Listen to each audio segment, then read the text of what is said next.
Okay, so now that we are settled, uh, I just wanted to ask every one of you, have you taken medicines in the past 1 year? Anyone? Okay. Okay, do you know how much time and money it takes to just bring one medicine, not the one that you buy, but probably the one kind of how much it has taken in its entire cycle of development? Any idea on that? 10 years, yes, that's very close. Any other ideas? Anyone here?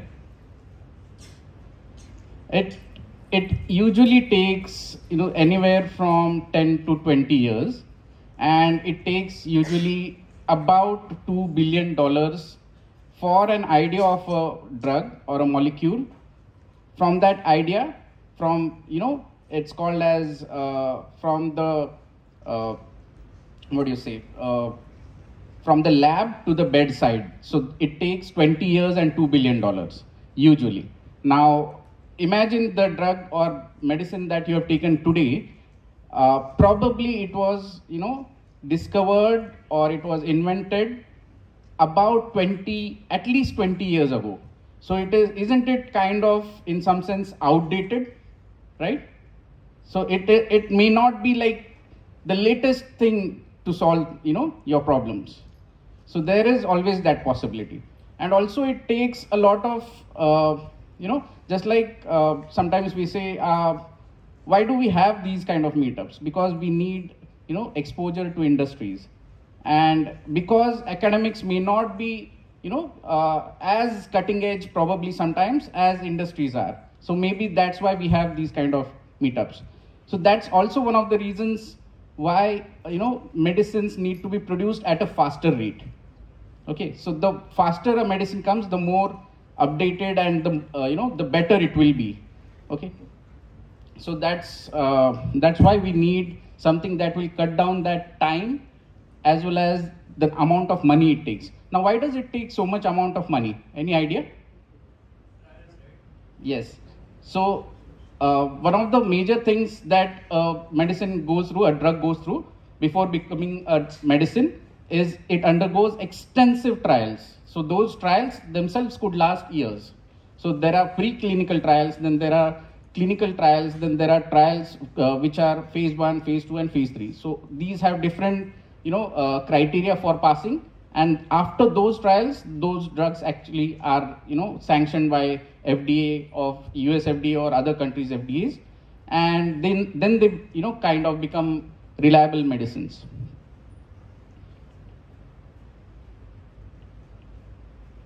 Okay, so this is called as just like we have Moore's law. Anyone heard of Moore's law? So the amount of transistors doubles every year, I guess, right? 18 months. Okay, 18 months. So this is almost like reverse of that. It's called Eroom's law. Okay, so it says that the cost of developing a new drug roughly doubles every 9 years. So it is literally pronounced as the reverse of Moore's law. And why is this? Because there are a number of factors in this. So there are FDA regulations. The regulations keep on getting more strict each year. And as and when new side effects of some drugs are found, they become more strict. Then there are, the cost of producing drugs keeps on going up always. Then there's also increased pressure on pharmaceutical companies, because every year or every few months there is a new variation or a new, some viruses mutate, and then they will not respond, the medicines will not respond to those same viruses, and they are called as strains. So similarly, like COVID, we used to get different strains every few months. So those are the things. So there's always a pressure that you have to produce more. So, and the amount of time, money and resources is always limited. So they have to focus which one will give them the greatest business value plus the greater good. And of course, there are rising costs of clinical trials, conducting them. So one of the factors which probably is debatable is, decreased productivity in R&D, which is the conventional way of producing drugs, it takes a lot of experiments. It takes about, sometimes hundreds to even thousands of molecules that they have to test. And it is not the most optimum way of, a drug discovery. So what happens when we have you heard of why GPUs have become the vogue in, or AI has become the greatest thing in the past, 10, 12 years? Any idea when that started, why it started?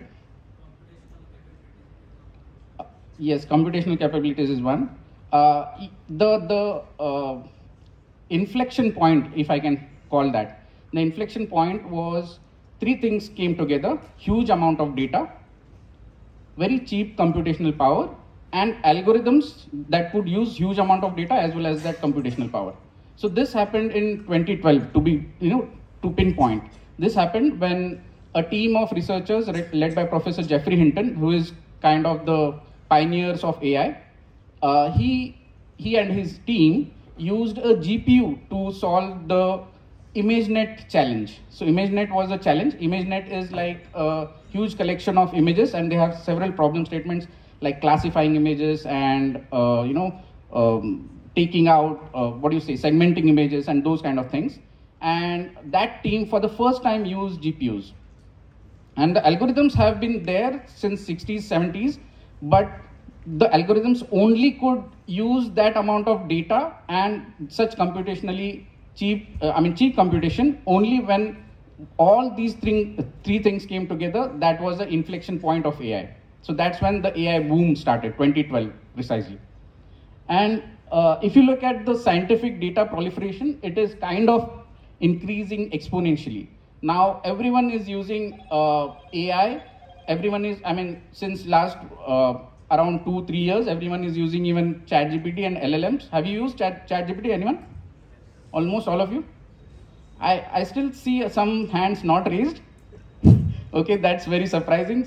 You should have, if not today, you should go and see what is ChatGPT, sign up, and not just ChatGPT, any LLM for that matter. There is Gemini from Google and others.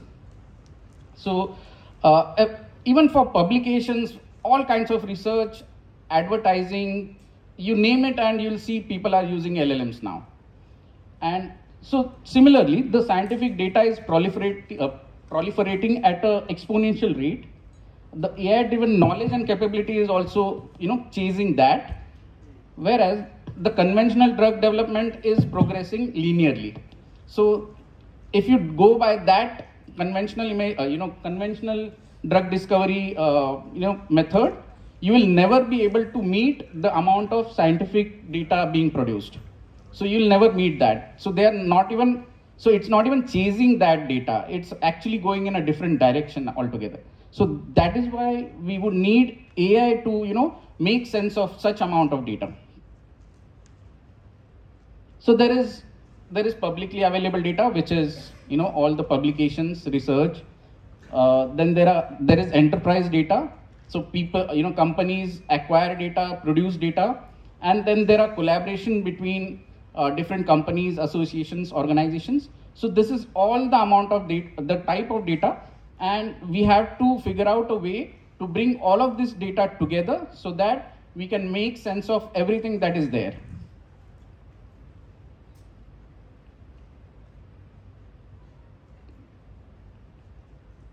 Okay, so this is just one example of how we kind of do it.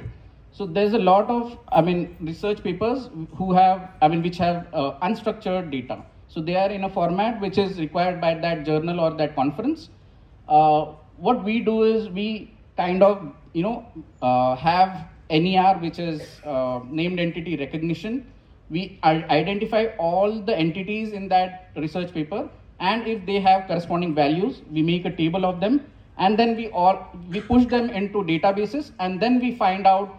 We create something known as knowledge graphs. We use AI algorithms to process them to find, unknown or probably, those insights which are not very obvious. So we use those kind of techniques.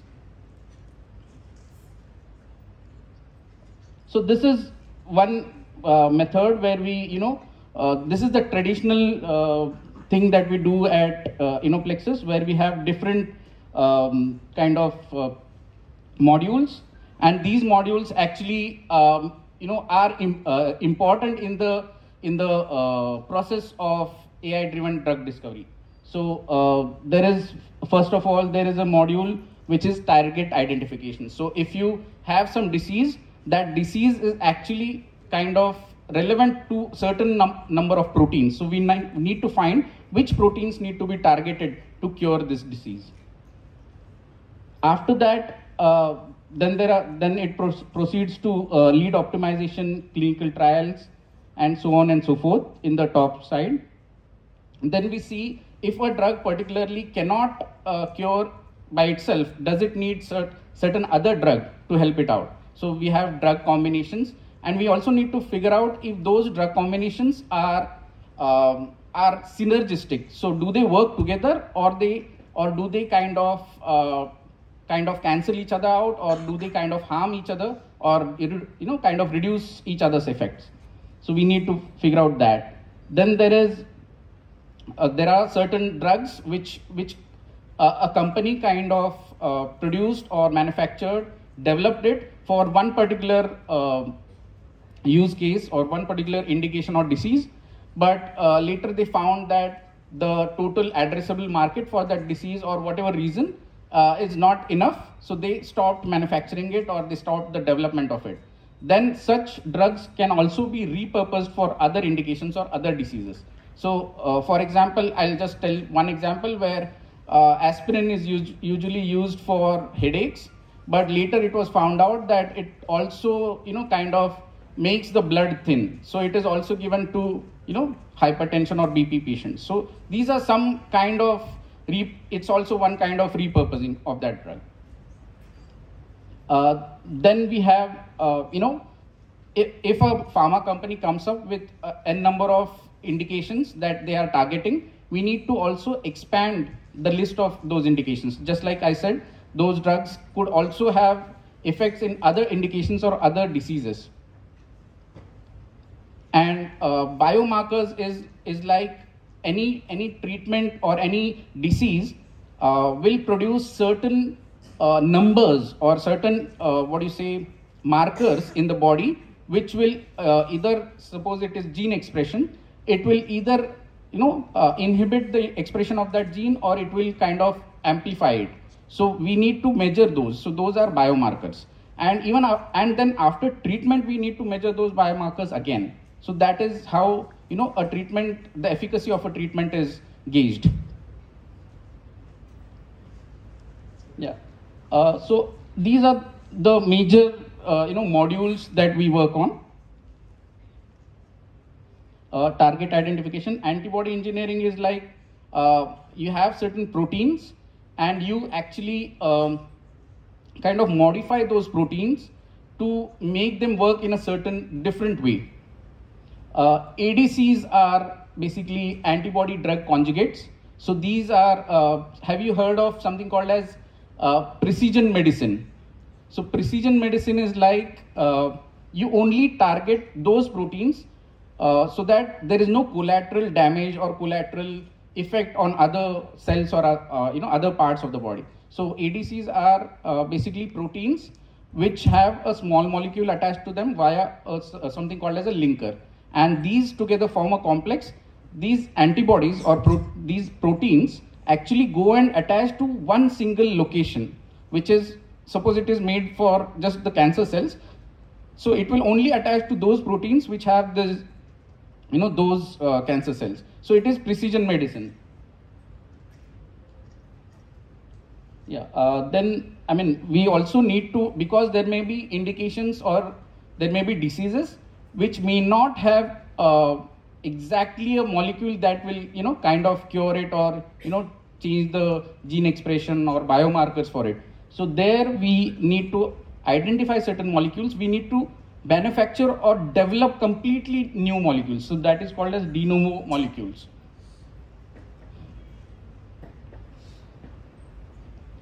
Yeah, so this is I mean, this is a small summary of what we do in ADCs.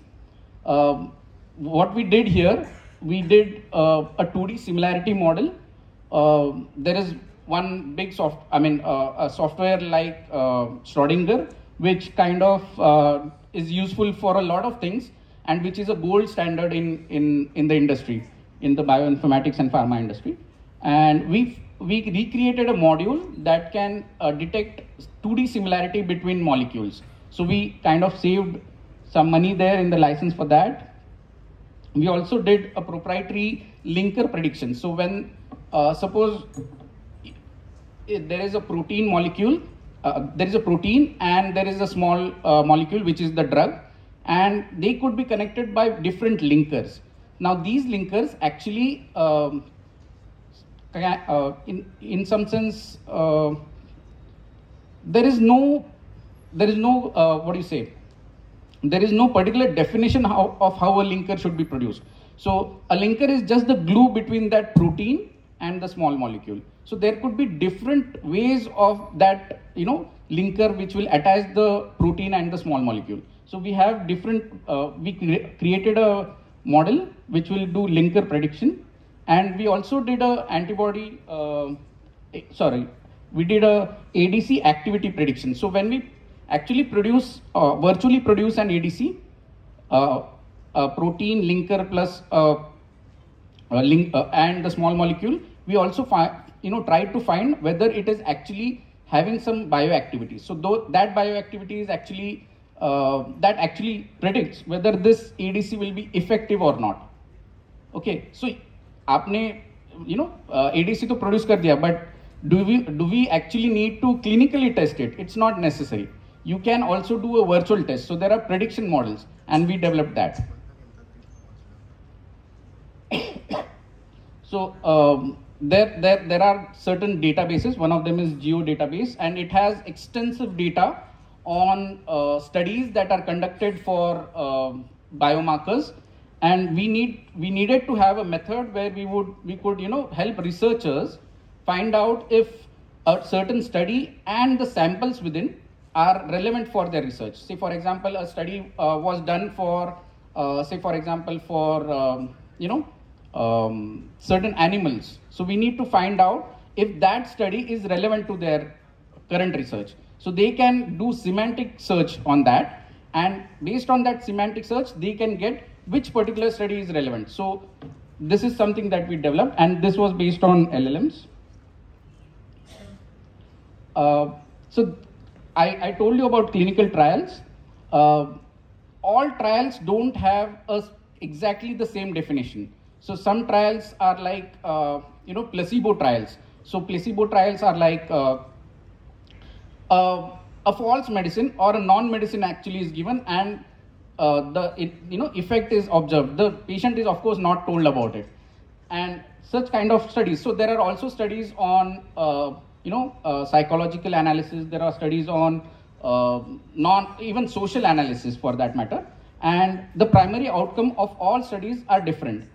So that's why we need to also find out whether a particular clinical trial, what's the primary outcome that is expected out of this clinical trial. So that is one model we created.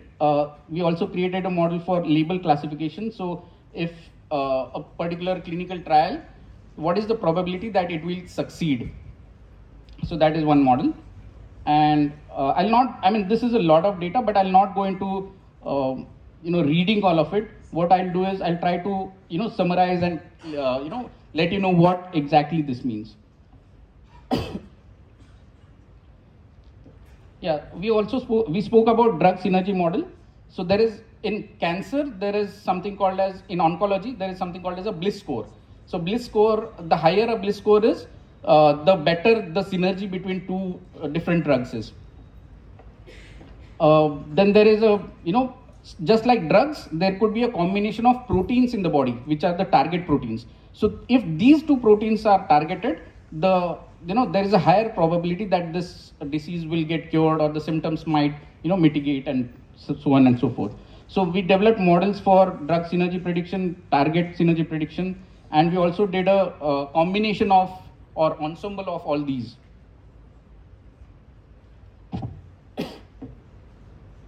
I'll kind of say here that this is very similar to what we did in biomarkers, finding out from a database, which the database here is TrailR2, and finding out from that database of publications, which publications are relevant for human expression or human genes expression.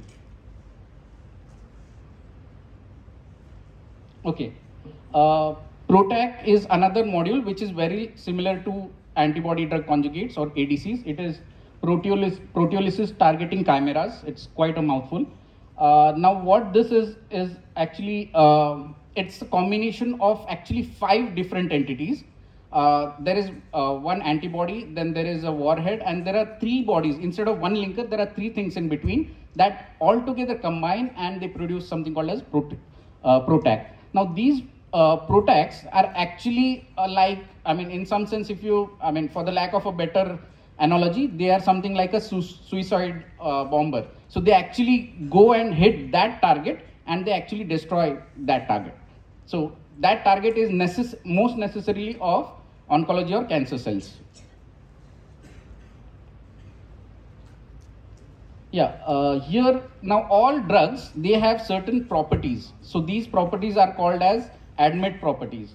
So ADMET is absorption, distribution, metabolism, excretion, and toxicity. So each drug or each molecule that you ingest or have, it will go through these processes, and we need to understand how much is the absorption of a molecule. Now, if you can tell me, I'll just for the sake of interaction, I'll ask which mode of administration will have more absorption, whether it will be a syrup or whether it will be some spray or inhaler.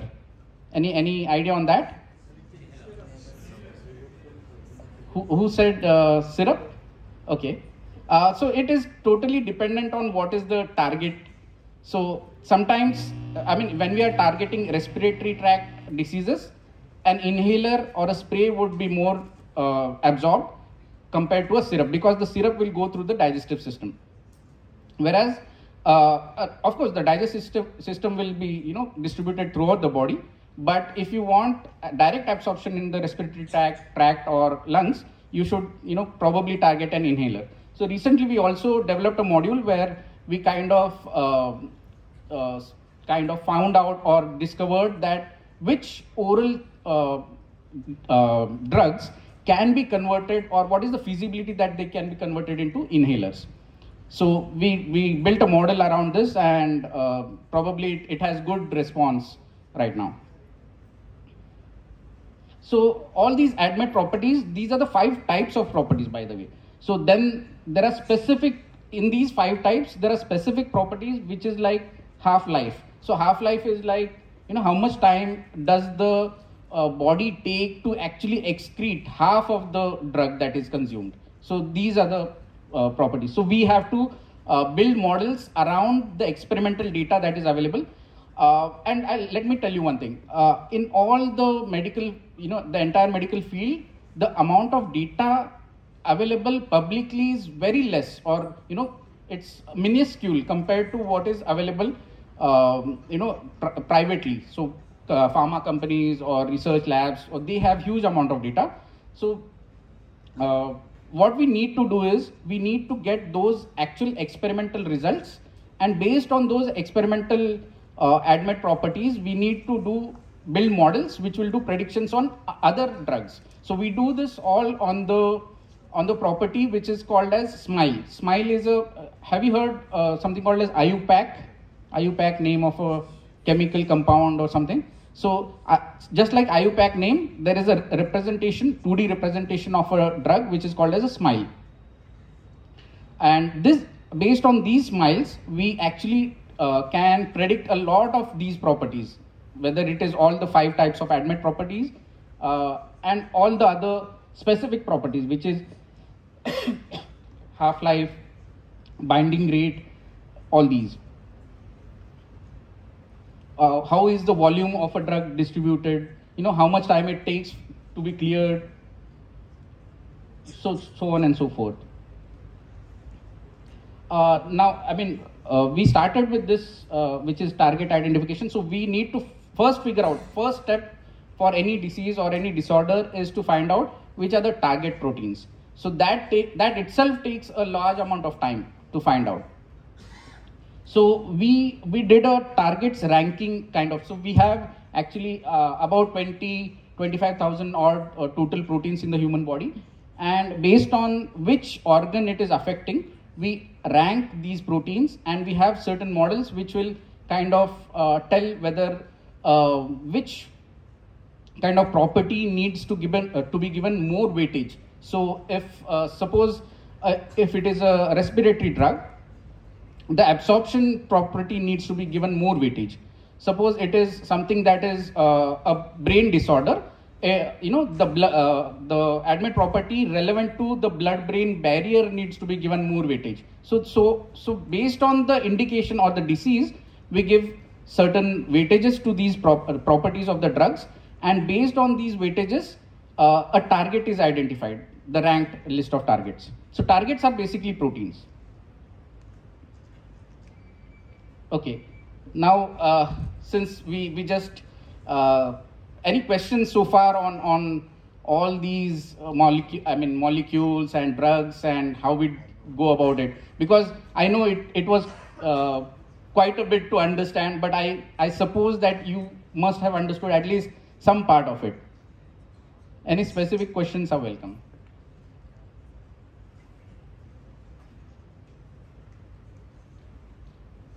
Okay.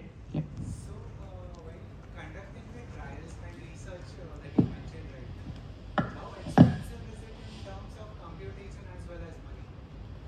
Yeah, in terms of,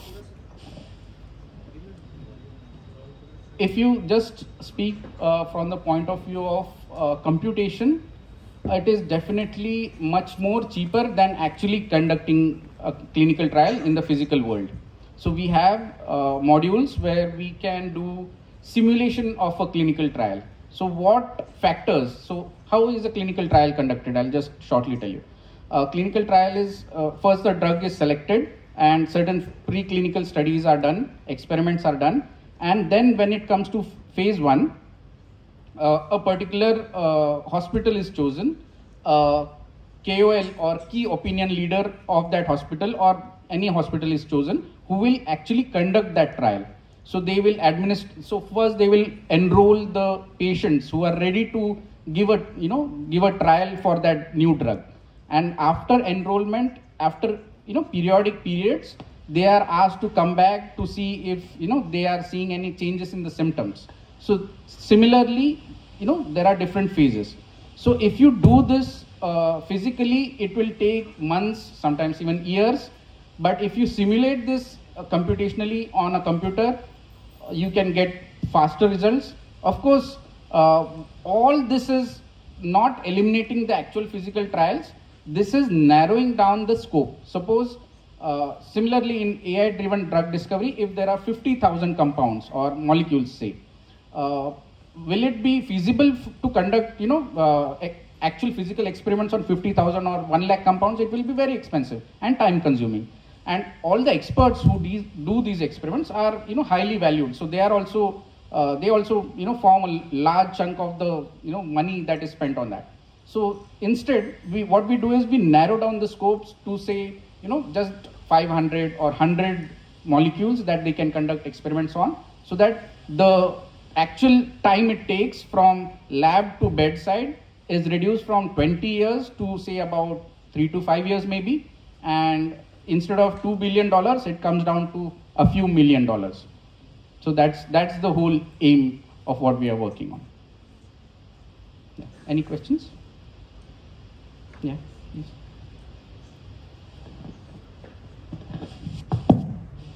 Hello. Yeah, I was wondering about the accuracy of the prediction. So whatever drug targets or any medicines you are predicting, right?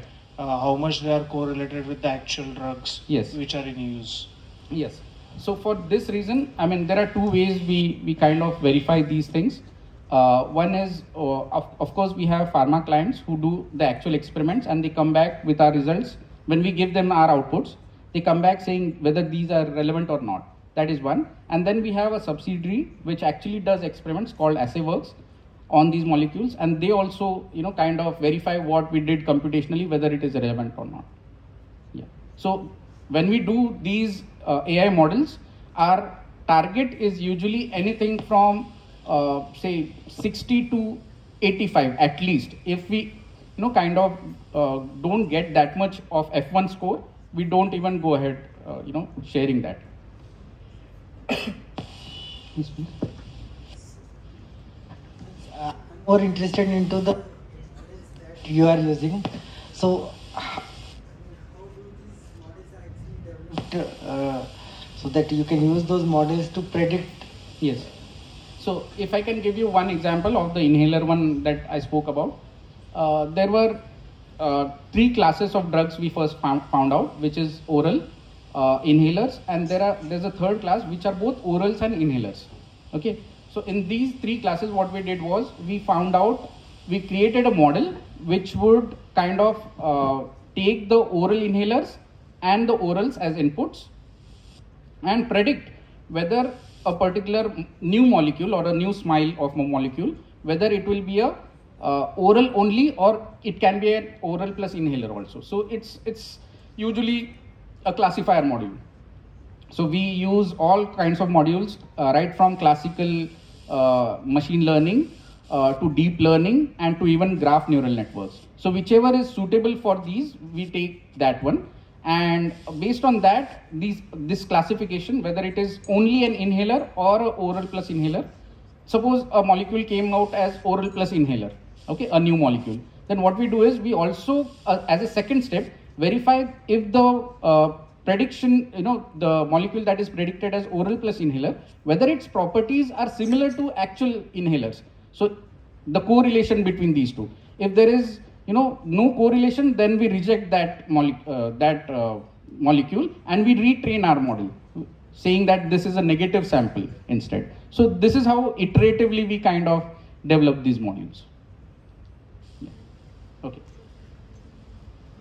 Fine. I'll just kind of go over a brief overview of what ADAS is. So ADAS is Advanced Driver Assistance Systems.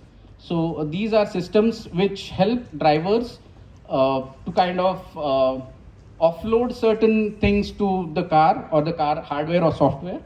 And the main reason this is done is to kind of increase safety and also to save fuel and all such other things. But increased safety is the foremost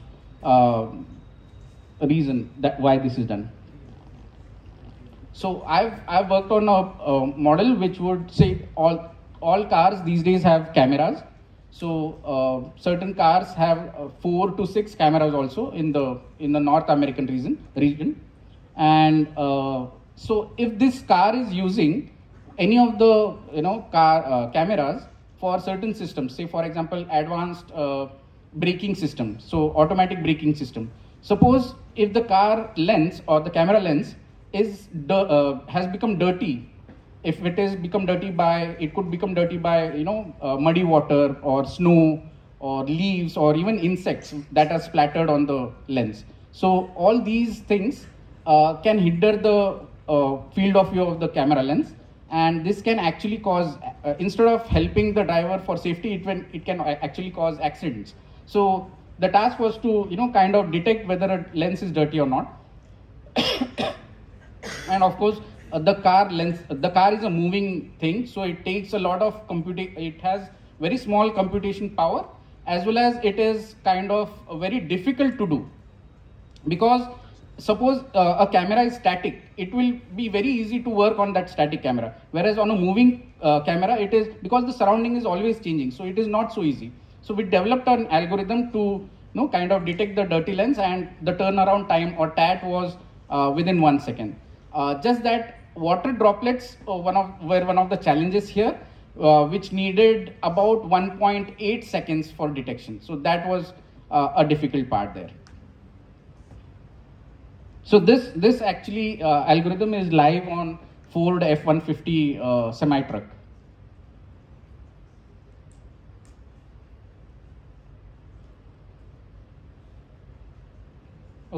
Another application I worked on was auto park. So you can leave a car. Suppose you came to the auditorium below, and you can leave it, and it will auto park itself. So how does it auto park? It will find out whether there are parking lines anywhere. So whether these are parallel, perpendicular, or fishbone parking. So fishbone is like kind of cross or diagonal, and it will identify those, and it will automatically, using sensors, it will navigate itself into that that section where it is allocated for parking, and it will stop. So this was one application that I also developed. It uses a lot of combination of sensors, not just cameras. It uses radar. It sometimes, if a car has lidar sensors, it uses that as well.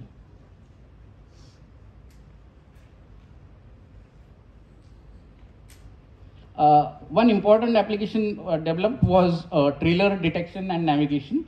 So in the West, it's like people go on hiking trips where they attach a trailer to the car, and they keep a rowing boat or something, or tent or something, some extra material that they want in that trailer.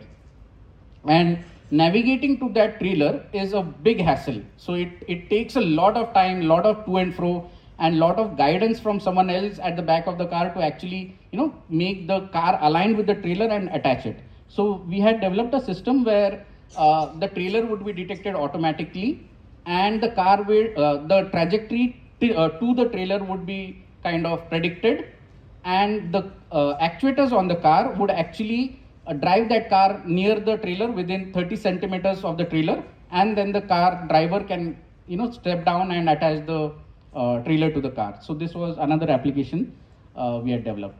So there are any questions on ADAS? It's about time for me. Quickly. So these are certain applications. There are many more applications in self-driving cars, ADAS, autonomous vehicles, but these are something that I personally worked on, so that's why I shared them. Okay, I guess if there are no questions, thank you so much. Okay.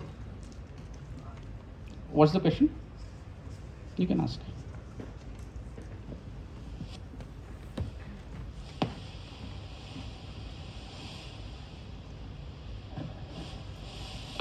Hello.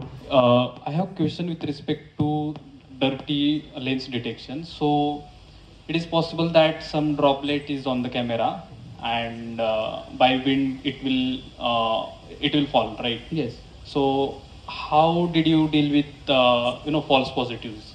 Yes. So frankly speaking, it is very likely when the car is at a higher speed, it will just blow off. Okay. But then there are also cases where it will not blow off. So we have to deal with both of these conditions. For false positives, it is more likely that something that is present on the camera lens, if it is consistent, because a camera lens is not static. It will the car is always moving as long as it's being driven.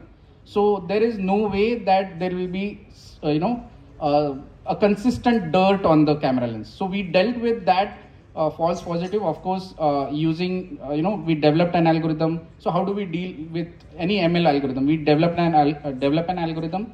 We check in the real world, and if it is not working, if it has a lot of false positives, we go back and we kind of rework the algorithm. We rework the hyperparameters of the ML model or deep learning model, and then go back and deploy it again. So that's the usual method.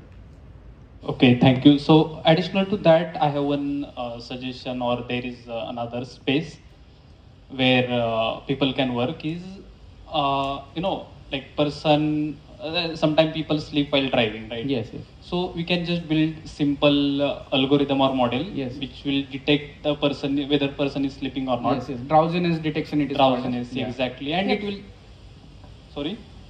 Yeah, so like it will create vibration or something like yes, alarm like system. There are several companies who work on these. Yeah, but the thing is that solution is still not for in general people. I'll tell you why that is still not implemented. One of the reasons is in automobiles as well as in the pharma sector, both places, the gestation period for an idea to actually going on ground is large, and also it's a very price sensitive market. So it takes a lot of time unless government brings in a strict regulation that this is a must. Unless that is done, it won't be implemented. If it is left to the pharma or if it is left to the automobile companies, they'll take their own sweet time to bring it to market actually. I got it. Thank you. Okay, thank you.